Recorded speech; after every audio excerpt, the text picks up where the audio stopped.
Olá, eu sou Júlia Oliveira, editora de livros, fundadora do coletivo Cordel de Mulher e escritora. E hoje eu tenho a alegria de estar mediando esse painel chamado Medicina, Cordel e Cantoria é Remédio que Veio para Curar, aqui no segundo Fórum Digital Todos Juntos contra o Câncer Norte e Nordeste. E esse painel contará com a presença da doutora e cordelista Paula Torres, e também da Monja Cohen. Então é uma satisfação muito grande estar mediando esse momento. E antes de apresentar oficialmente as nossas convidadas para o público que nos assiste, gostaria de quebrar um pouquinho o protocolo e desafiar, já que uma das nossas convidadas é poeta, é cordelista, eu queria fazer um desafio para a doutora Paula. Você topa? Vige? Assim, Topo, de improviso. diga aí, eu gosto de desafio. Diga aí qual é o desafio. Antigamente, Desafio de cordelista é é perigoso. perigoso. Antigamente os repentistas, como a senhora sabe, né, tá aí no seu bordão, faziam umas pelejas, né? Umas pelejas, uns Sim, improvisos. a famosa peleja de Zé Pretinho com o Cega Aderaldo. Hoje vai ser a peleja de Júlia Oliveira com Paula Torres. Eita! E essa peleja vai ser uma mini peleja, só para vocês terem uma noção do que é a cantoria, né? Existe uma modalidade da cantoria chamada Mourão Perguntado. Só que esse vai ser o Mourão afirmado. A gente vai afirmar umas coisas aqui, pode ser? Pode, mande aí. Deixa eu me preparar, vou começar. Saúdo a quem nos assiste e peço muita atenção. Pois o momento precisa de muita reflexão. Com a Monja Cohen tão querida, iremos falar da vida com fé e inspiração. Afirmo nesse morão, tenho sede de saber. Essa é a ocasião para quem quer aprender. Prossigamos, pois agora, Monja Cohen, sem demora, fala do bem viver. Eita! É só uma palhinha para a gente brincar de rimas, para descontrair um pouquinho, já que esse tema é um tema que a gente gosta tanto de falar. Com certeza. Mas sejam novamente bem-vindas, oficialmente bem-vindas. Gostaria de apresentar ao nosso público quem são as convidadas de hoje. Doutora Paula Torres é médica hematologista, cordelista, musicista e professora de medicina da Universidade Federal do Ceará, a UFC, e da Universidade Federal de Fortaleza, Unifor. Membro da ABLC, Academia Brasileira de Literatura de Cordel, utiliza o cordel como recurso na educação e na saúde, bradando por onde passa seu lema contagiante: medicina, cordel e cantoria é remédio que veio para curar. Lema que, a propósito, é o tema desse painel de hoje. Primaz fundadora da comunidade Zen Budista Zen do Brasil, Monja Cohen Roshi é missionária oficial da tradição Zen Budista Soto Zenshu. Olha se eu estou dizendo certo. Com sede no Japão. Teve a sua formação inicial em Los Angeles, nos Estados Unidos, e completou o mestrado no Mosteiro Feminino de Nagoya, no Japão, onde praticou como novice e monja oficial por 12 anos. Atua como monja e mestra dos ensinamentos de Buda, além de escrever e dar palestras em todo o Brasil e em países como Japão, Portugal e Suíça. Sejam muito bem-vindas mais uma vez. Quebrando o protocolo, sabia que nesse negócio do Zen budismo tem o combate do Dharma que parece uma peleja, e essa danada dessa Roshi fez isso em japonês, menina, na língua japonesa. Não foi, Roshi? É verdade. Foi. Ela fez uma peleja, ela fez quase uma peleja cordelística na língua japonesa, no mosteiro de Nagoya, para se tornar uma monja. Que maravilha! Pois é com ela que nós vamos começar, né? E iniciando esse nosso papo com a Monja Cohen, queria agradecer mais uma vez a sua presença aqui conosco e dizer que a senhora tem sido uma grande inspiração para mim, para todos que acompanham, né, esse trabalho, com as discussões sobre o bem viver. E se o bem viver é saúde, eu queria começar perguntando se a poesia é uma forma de bem viver. Nossa, certamente é para mim, sim, sim. Vocês não sabem que coisa interessante. Durante a pandemia, me pediram para escrever um livro. E eu comecei a escrever o livro muito livremente. E aí depois a editora disse assim, mas monja, isso daí parece cordel, não é seu estilo de escrever. Eu falei, não, mas é o estilo que eu estou agora. E eu vou ler só o primeiro versinho que diz, minúsculo e gigantesco faz a terra parar. As sociedades humanas deixam de se atacar. O vírus, tão insignificante, supera o grande gigante. É isso. Nossa, que linda! Então a poesia é uma forma de bem viver. É isto. Nas dificuldades que nós atravessamos nessa pandemia, né? Eu digo que a gente passa pela pandemia e ela passa por dentro da gente, machuca, fere, mas aí você tem que ter alguma forma de expressão. E quando eu fui escrever, saiu assim, começou a sair rimado. Até fiquei pensando, a doutora Paola está aqui junto comigo, porque ela que faz essa belezura toda. É as amizades influenciando, né? E por falar em doutora Paula, seja muito bem-vinda novamente, é uma Obrigado, alegria. A poesia, né?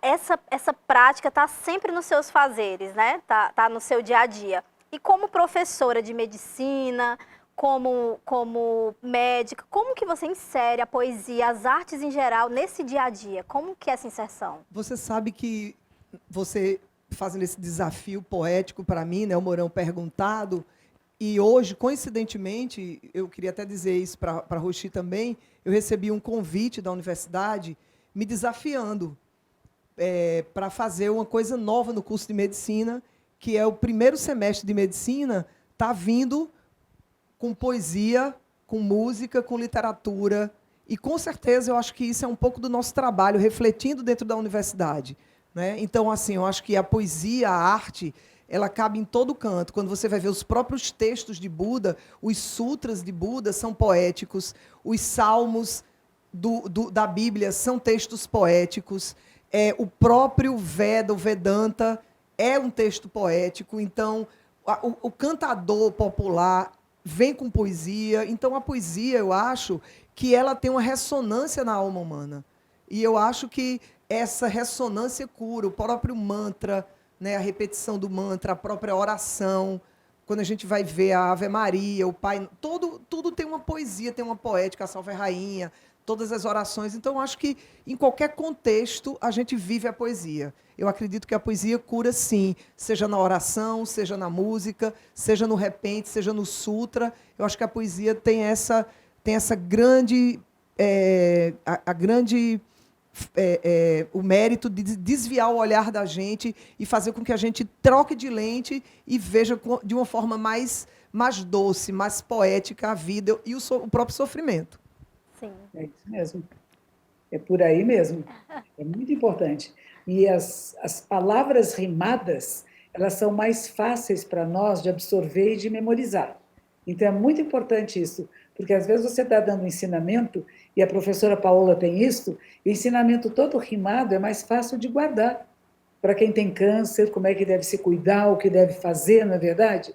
É muito mais importante do que eu falar tudo assim corridinho e a pessoa ouvir por um ouvido e sai pelo outro. Mas quando você põe a rima, você põe a métrica, você faz com que aquilo seja memorizado. E é bom isso, né? É verdade, é verdade.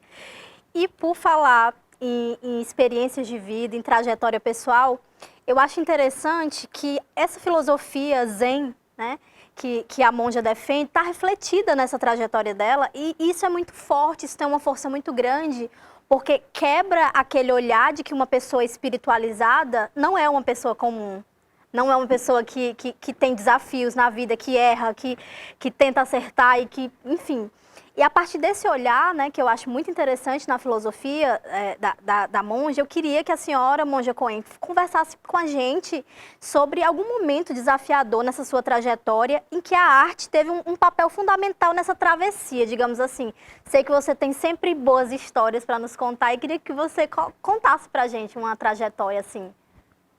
Nós somos mulheres, nós três, e eu vou contar para vocês uma coisa que aconteceu. Eu estava num templo aqui em São Paulo, e era um templo masculino, e me puseram como a líder desse templo.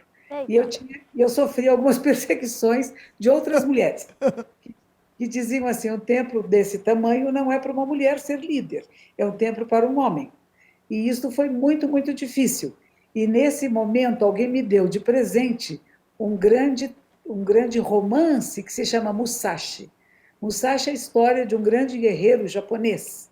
E eu comecei a ler esse romance, por isso que a doutora Paola fala da literatura, de repente eu mergulhei nesse universo medieval, onde esse menino bravo, ele é preso por um monge, O monge pendura ele de ponta cabeça numa árvore e ele diz assim para o... E o menino fica bravo, xingando, e o monge diz para ele uma coisa importante: se você tem uma indignação pessoal, individual, você não faz nada. Mas se você tiver uma indignação que é maior do que você muda o mundo. E com essa frase, o menino pediu para o monge que ensinasse, ele desceu, ele se comprometeu e foi estudar.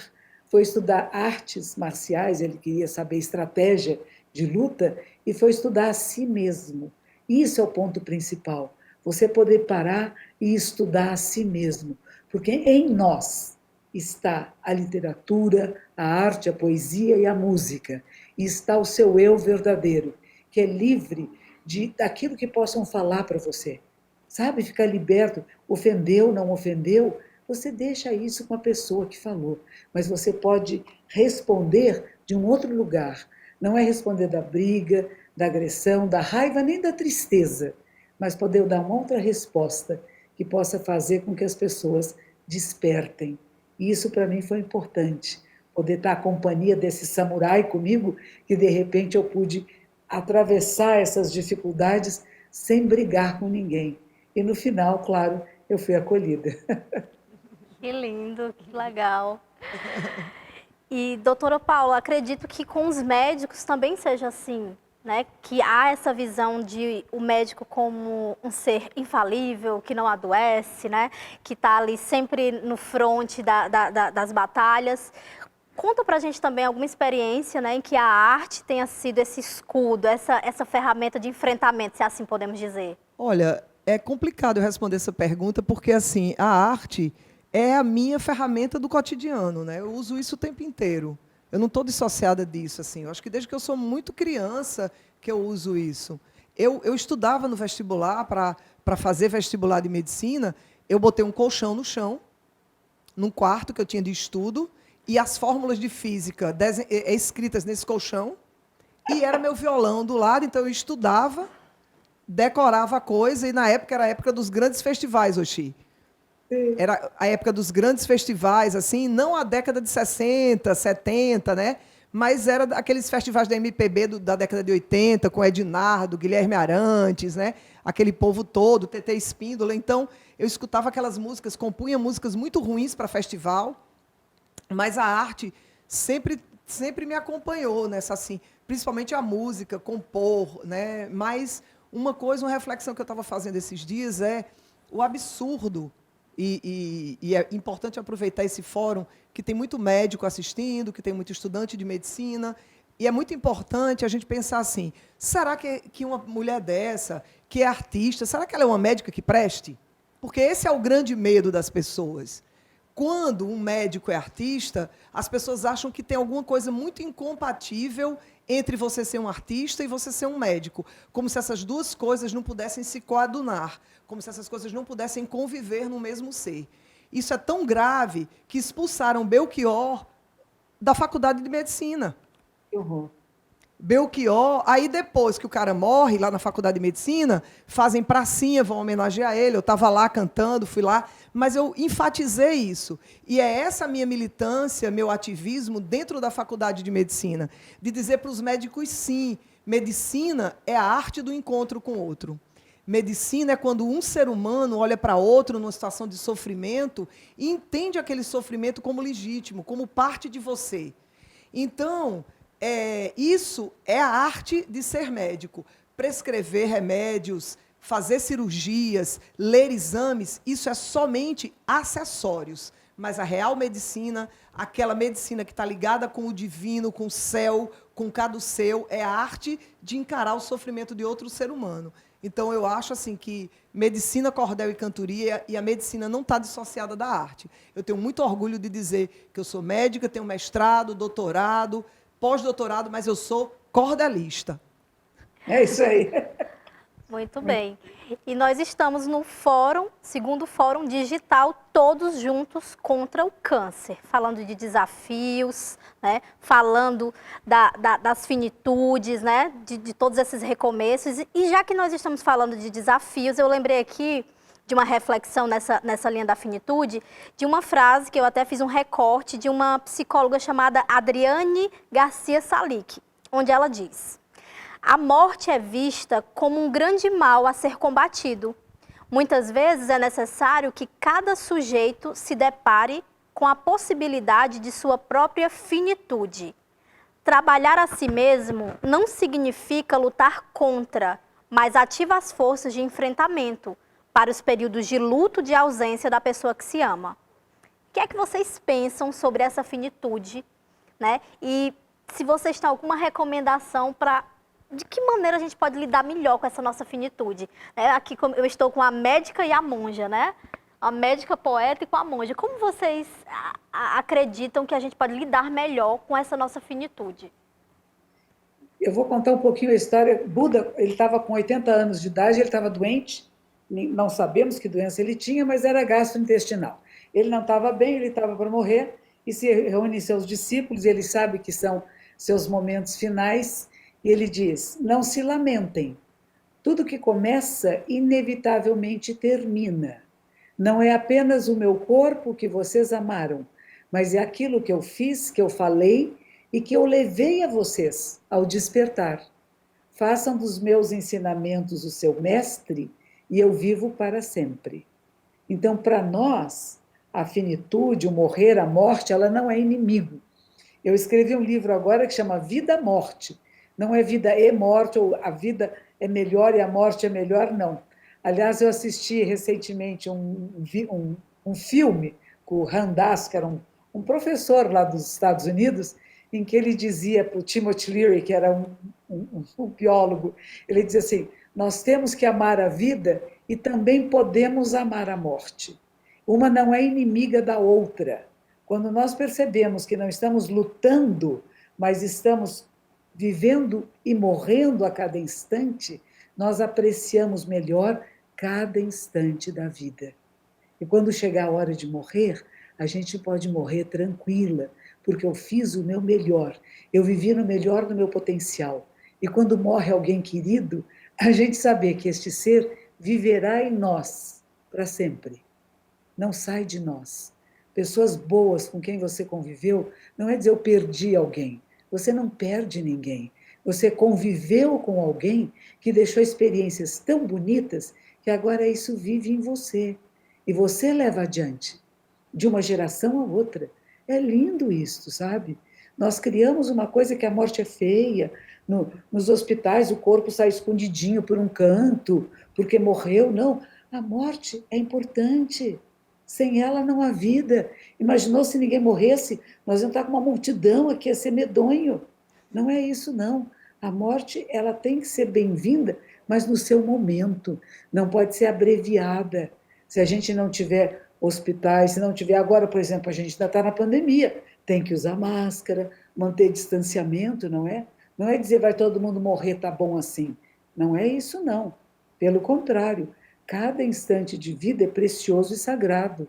E nós temos que fazer que seja eterno em cada instante. Nós estamos falando com o pessoal aqui que é paciente oncológico. Dói, gente. O tratamento não é fácil, mas ele pode ser facilitado com meditação, com poesia, com música, com dança.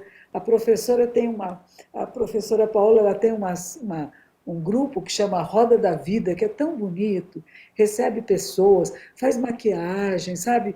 A pessoa sentir prazer na existência em cada momento dela. Não pode estar na vida pensando, vou morrer, como será a minha morte? Na vida você vive, e na hora de morrer, você possa morrer bem, por saber que cumpri a minha parte, fiz meu melhor, vivi o meu melhor potencial, não deixei nada para depois. É por aí. O que falar, né, depois que ela... O que falar depois que a Roxi fala coisas tão profundas assim? Compartilho, né, minha professora de muitos anos, de 2 décadas pelo menos, que eu a sigo, que eu tenho esse convívio meu quase cotidiano. Eu vivo quase cotidianamente com ela, embora não convivamos no mesmo espaço, mas eu sempre, minha manhã é sempre com alguma coisa que ela falou, alguma coisa. Então, assim, sempre foi uma pessoa muito importante para mim. Não há nada muito a acrescentar. Como médica, eu digo que é importante para os médicos encarar a própria finitude. e saber exatamente isso que a Rochi falou, que a Monja Coen falou, é muito importante, saber dessa questão da finitude e saber que tudo que é vivo, porque é vivo, morre, porque é vivo, finda. Então, não existe nenhuma tristeza em partir. E sempre que a gente permite que a gente se encontre com essa possibilidade nossa de finitude, aí o médico permite que o paciente que ele fale sobre isso. Então, eu vejo que muitos médicos, eles não permitem que o paciente fale sobre a finitude porque eles mesmos não se dão conta dessa finitude. Então, é importante que para a gente permitir para o outro um espaço que ele possa falar sobre a finitude dele, é importante que a gente encare essa própria finitude. É importante que o médico saiba que tem um momento que a gente precisa parar e ser apenas bálsamo, segurar na mão do outro e dizer, você pode partir tranquilo, eu aceito que você parta tranquilo, eu fiz o meu melhor e te possibilito que você parta, e que você olhe para os familiares e que você diga tranquilamente, fizemos o nosso melhor, essa pessoa foi em paz, foi amada, né? Então, muitos momentos, os familiares perguntam para mim, doutor, o que é que eu posso fazer? Eu digo, você pode amar essa pessoa, permitindo que ela parta tranquilamente, dando a ela a chance de dizer para ela, olha, vai tudo ficar bem e que você pode partir. Eu acho que é isso, Rochi. A gente poder encarar a nossa limitação e a nossa própria finitude como pessoas. Pois é, foi assim quando meu pai estava morrendo, ele ficou hospitalizado um tempo, e chegou o momento, a minha irmã, que é médica também, disse assim, olha, não tem mais nada a ser feito. E aí eu olhei para ele e disse, papai, você vai morrer. Vá para a luz infinita. Chegou o fim, não tem mais nada a fazer por aqui. Agradecemos você com todo o amor, todo o carinho. E era tão bonito, porque era no entardecer, e tinha um raio de sol que entrava e batia na cama. Falei, pai, vai para a luz infinita, vai embora. E foi assim. E depois, quando ele morreu, minha irmã foi embora, aí chegou o médico para dar o óbito, né? E quando ele chegou, ele pôs a mãozinha aqui e virou-se para mim e disse assim, ele está tão bem, ele se foi. Foi de uma doçura. Um médico que entra para dar o óbito e olha para o parente que está ali próximo, para a filha, e dizer, ele está bem, ele foi embora, ele está bem. Não é bonito isso? É lindo, com certeza, é lindo. E Encontrei um eu, médico e, sábio. e eu sempre digo para os meus pacientes, eu tinha um paciente que se chamava Agenor, e aí ele dizia para mim assim, doutora, eu tenho tanto medo de morrer, e eu queria fazer uma pergunta para a senhora. A senhora acha que morrer dói? É muito doloroso? Eu disse para ele, olha, eu acho que é muito menos doloroso do que muitas dores que a gente sente na vida. E eu tenho certeza que é menos doloroso do que todas essas dores que você está sentindo agora. E você lembra a dor que você sentiu quando você nasceu? Aí ele disse, não. Eu digo, então você também não vai lembrar de dor nenhuma, porque não vai ter essa dor. E aí ele disse para mim, mas eu queria pedir uma coisa para a senhora. Eu digo, diga. Ele disse, eu queria que a senhora estivesse junto comigo nessa hora.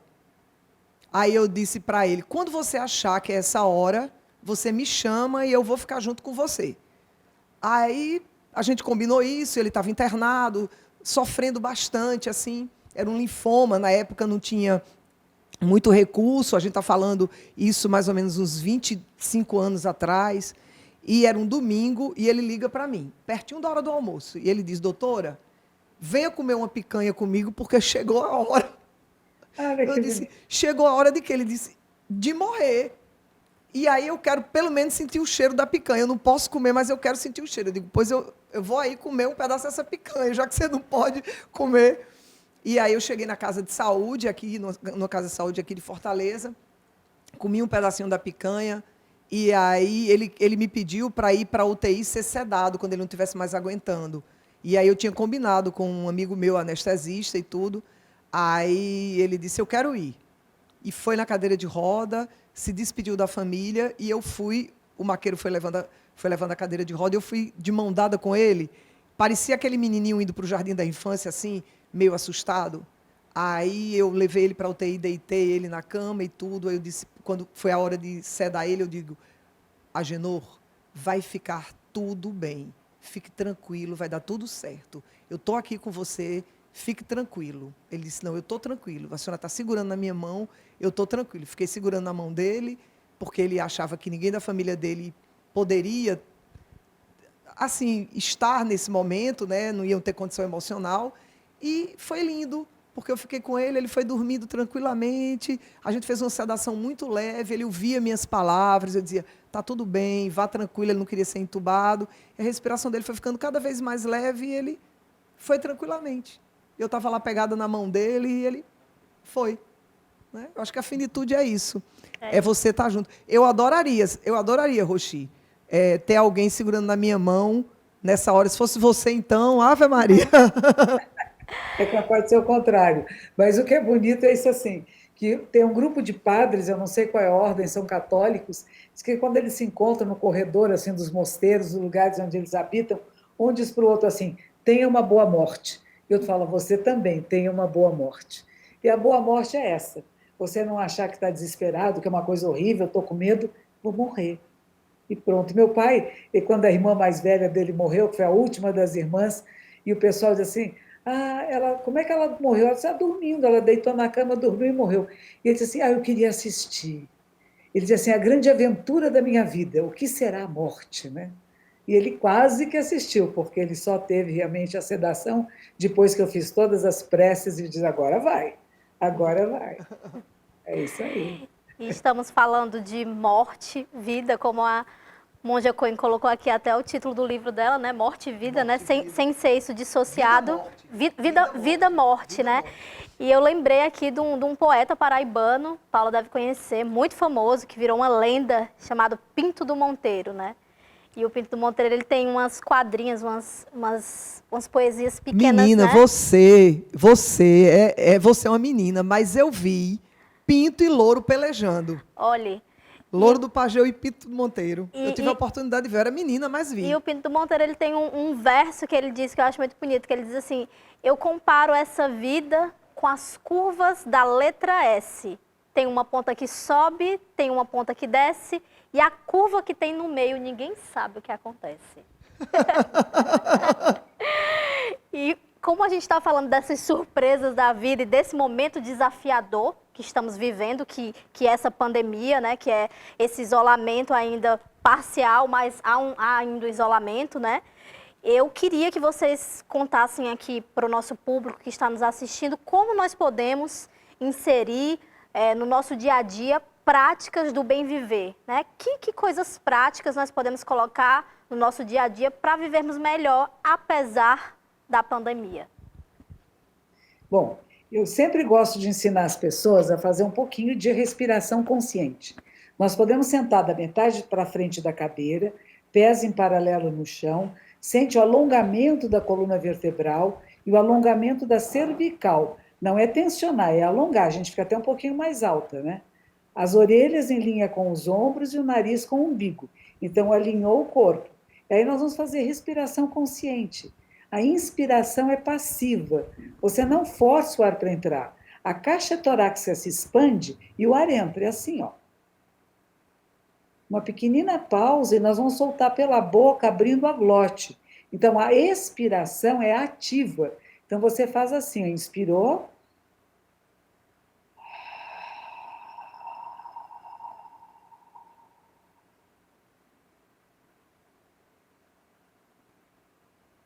O mais longo, o mais suave. E aí você fica presente no agora. Tem a consciência do seu corpo, da audição, o que você está ouvindo. Na pele, sempre a temperatura da sala. Os olhos podem perceber luz e sombra. E você pode observar sua mente. Se há pensamentos, não pensamentos, apenas está ali, presente, e inspirando e expirando conscientemente. Até que essa mesma noção de eu estou expirando, ela desaparece. E você é apenas este ser humano sentado que inspira e expira. E você segue esse movimento. A caixa torácica se expande e se contrai. Isso nos coloca no agora. E sabe por que é importante? Porque muitos de nós ficamos pensando no antes e no depois. E perdemos esse instante sagrado, que é onde está a nossa vida agora. Não é gostoso? Nossa, que presente, É hein? uma delícia. E você, doutora Paula, o que é que você recomenda, né, para quem está nos assistindo?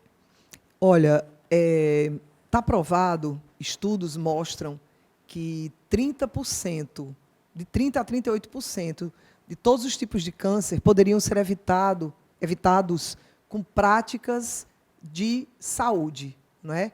E o nome é prática.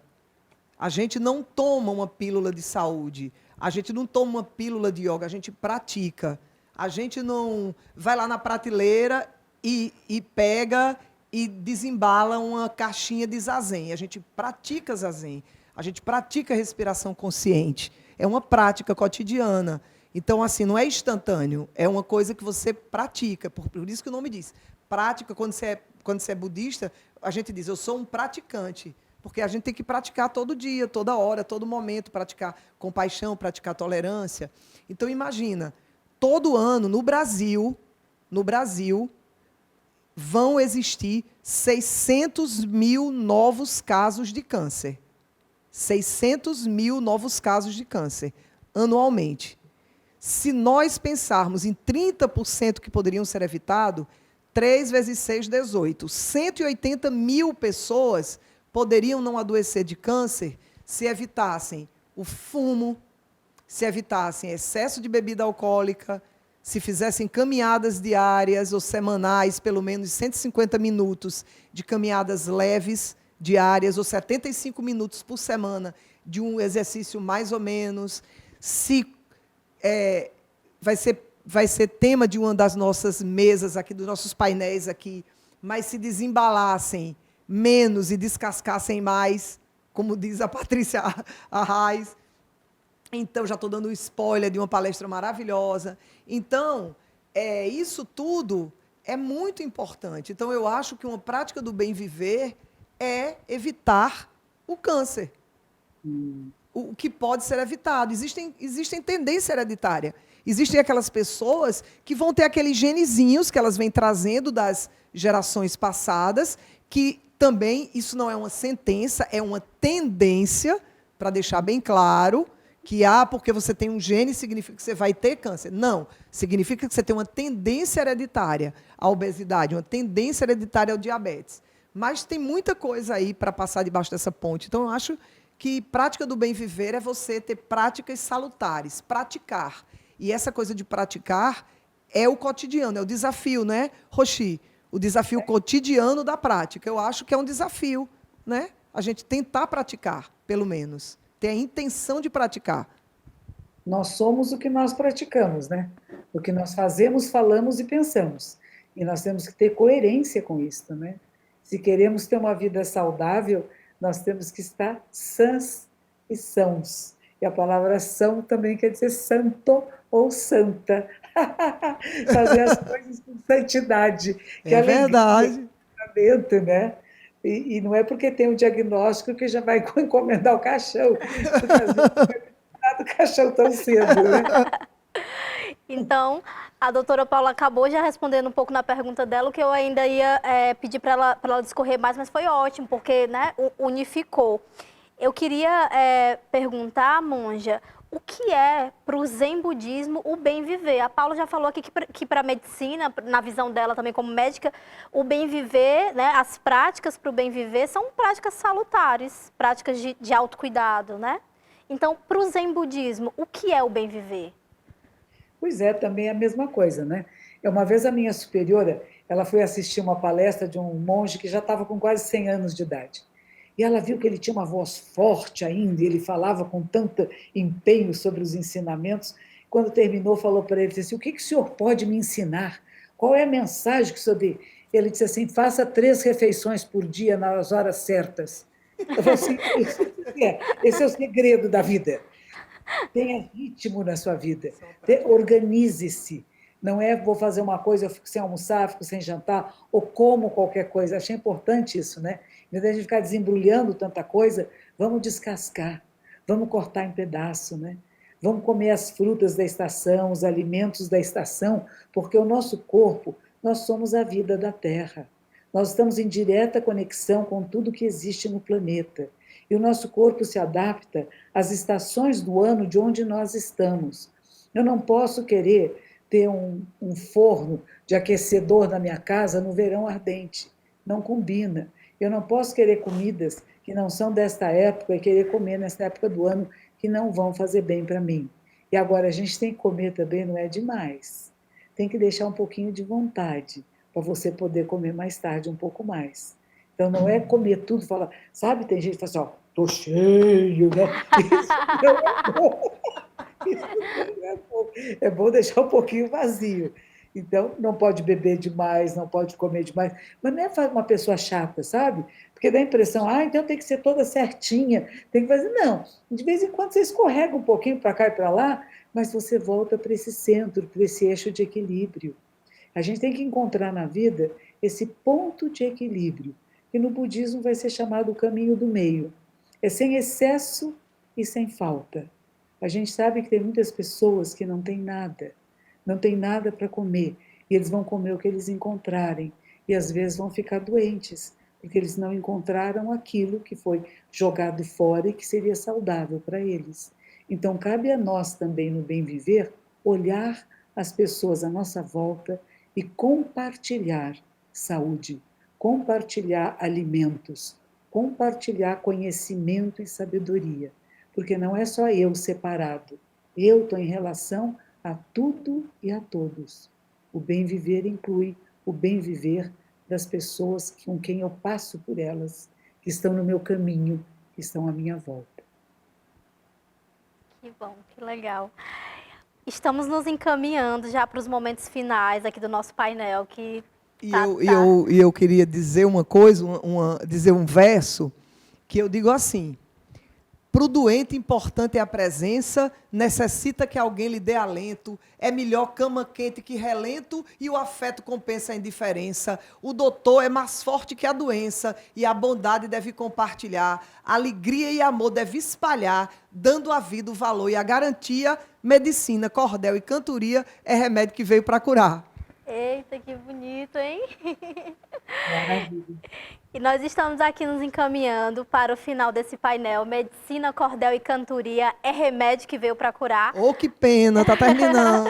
Oxi. E a doutora Paula, no dia a dia dela, né, como professora, como médica, está sempre presente a música, a poesia, como vocês viram aqui, como ela diz, não dá para dissociar a arte desse fazer dela. Eu vou pedir, né, que já desafiei ela no começo, vou pedir agora para daqui a pouco ela pegar o violão e fechar esse momento com essa música, com essa alegria para nós que estamos aqui, para todos vocês que estão nos assistindo. Mas antes eu queria pedir para a nossa convidada tão querida, Monja Coen, que, né, nos deixou aqui tantos aprendizados, tantas palavras de alento, de afeto, né? Aprendi tanto aqui hoje e tenho certeza que todos vocês que estão nos assistindo também. Queria pedir para ela deixar uma mensagem de até logo para todos que estão nos assistindo, né, que estão acompanhando esse segundo fórum digital do Todos Juntos contra o Câncer, Norte e Nordeste. E a Paula também já deixar essa mensagem dela para a gente fechar com essa música, com essa poesia. Pode ser? Sim. Vamos lá. Então, que esse fórum seja de grande sucesso, de novas descobertas e novas maneiras de nós cuidarmos daqueles que estão com câncer, dos parentes, das pessoas à sua volta, aqueles que têm medo, para a gente tirar o medo e saber que há cura, que há possibilidades de você ter uma sobrevida e que a vida é boa ser vivida em cada instante. Eu espero que todos os seres sábios, iluminados, despertos, benfazejos, cheios de sabedoria e compaixão, estejam com todos os médicos e médicas, com todos aqueles que cuidem da saúde pública, da sua saúde pessoal e da nossa saúde coletiva, para que tomem as decisões acertadas, que sejam capazes de olhar, olho no olho, naquela pessoa que chega até você e reconhecer que é um aspecto seu. É preciso ter coragem para verificar o outro em você e você no outro. Então, força, saúde, cordel, a cantoria. Linda. É muito importante, eu acho, né, abrir esse segundo fórum do movimento Todos Juntos contra o Câncer, Norte e Nordeste, com palavras tão expressivas e expressar minha gratidão.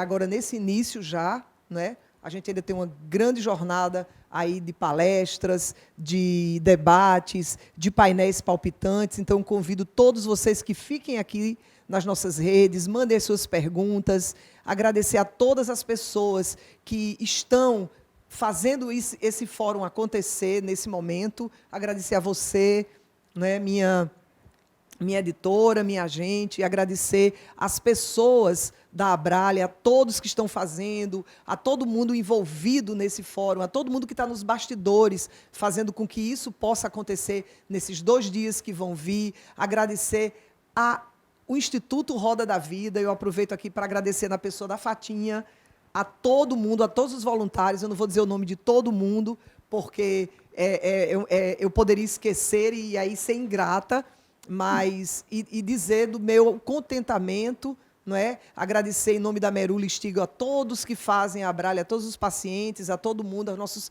patrocinadores, as pessoas que possibilitaram que esse fórum possa acontecer e possa se desenrolar. Então, dizer para vocês que assistam esses debates, que opinem, que entrem nas redes sociais, que marquem o Movimento Todos Juntos contra o Câncer, marquem o Instituto Roda da Vida, Monja Cohen, que marquem a doutora Paula Torres também, e a gente vai respondendo e a gente vai vivendo nessa grande roda, que é a roda da vida, como o Pito do Monteiro disse, nessa curva que um S sobe, um S desce, e tem 2 curvas no meio para atrapalhar. É um S que sobe, um S que desce, 2 curvas no meio, e faça essa roda girar, faça isso acontecer, né? Porque, como o Monja Cohen diz, nós somos a vida da Terra, e a gente que faz a Terra girar. É isso mesmo. Então, muito obrigada a todos que prestigiaram esse painel. E se medicina, cordel e cantoria é remédio que veio para curar, vamos de música, vamos de medicina em versos de cordel com a doutora Paula Torres. Muito obrigada a todos, muito obrigada, Monja. Gratidão demais por esse momento. É com você, doutora. Vamos lá.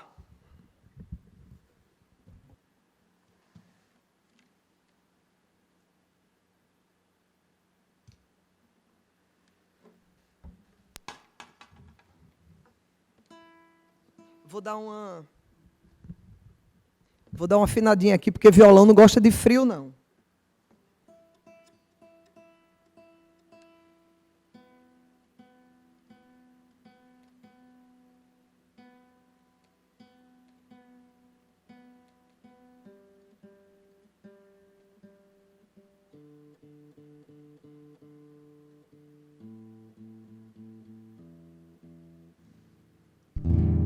Então, o mote é o seguinte: nem todo verso tem rima, nem toda rima é repente, só toca no coração o que vem da alma da gente. Essa música eu dedico a todos os meus pacientes e a Monja Cohen. Quando pego na viola, faço versos simplesmente, vou buscando a minha rima, só assim canto contente. A saudade e a lembrança de cheiro, lugar e gente prende nosso pensamento num passado sem presente.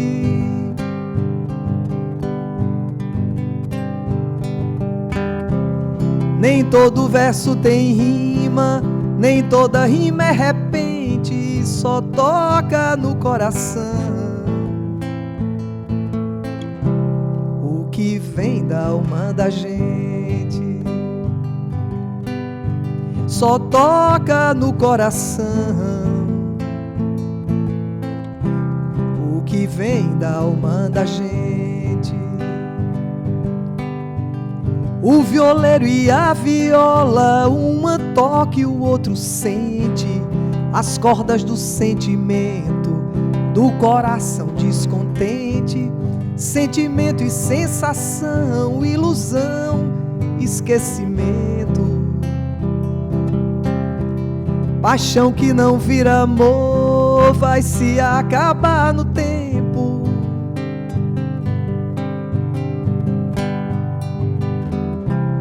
Nem todo verso tem rima, nem toda rima é repente, só toca no coração. O que vem da alma da gente só toca no coração. O que vem da alma da gente. Imagino borboletas nas lagartas do presente. A visão e a cegueira são ambas impermanentes. A poeira da estrada sobe com o vento quente, igual a vida apressada que se acaba e nem se sente.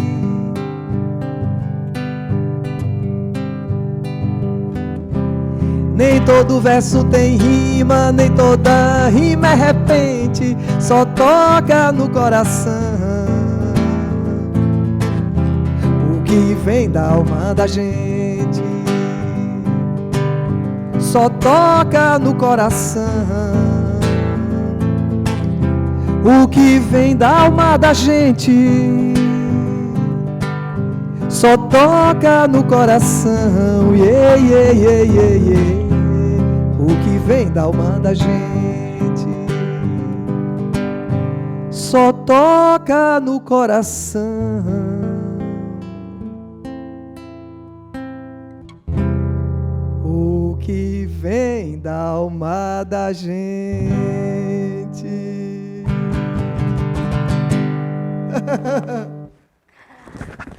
Gostou, Roxi? Bom, que bom poder visitar você um pouquinho, estar com vocês aí. Que saudades, que coisa boa. Muito obrigada, Roxi. Que saudade enorme de você. Que saudade, foi bom estar pertinho agora. Longe, pertinho. Até breve, parabéns. Continue sua jornada, salvando todos os seres, liberando todos os seres, né? Das dores, dos sofrimentos, das insuficiências e levando a luz. Muito obrigada, Roxi. Que assim seja, sempre, sempre. Muito obrigada a todos. Esse foi o painel Medicina, Cordel e Cantoria. É remédio que veio para curar.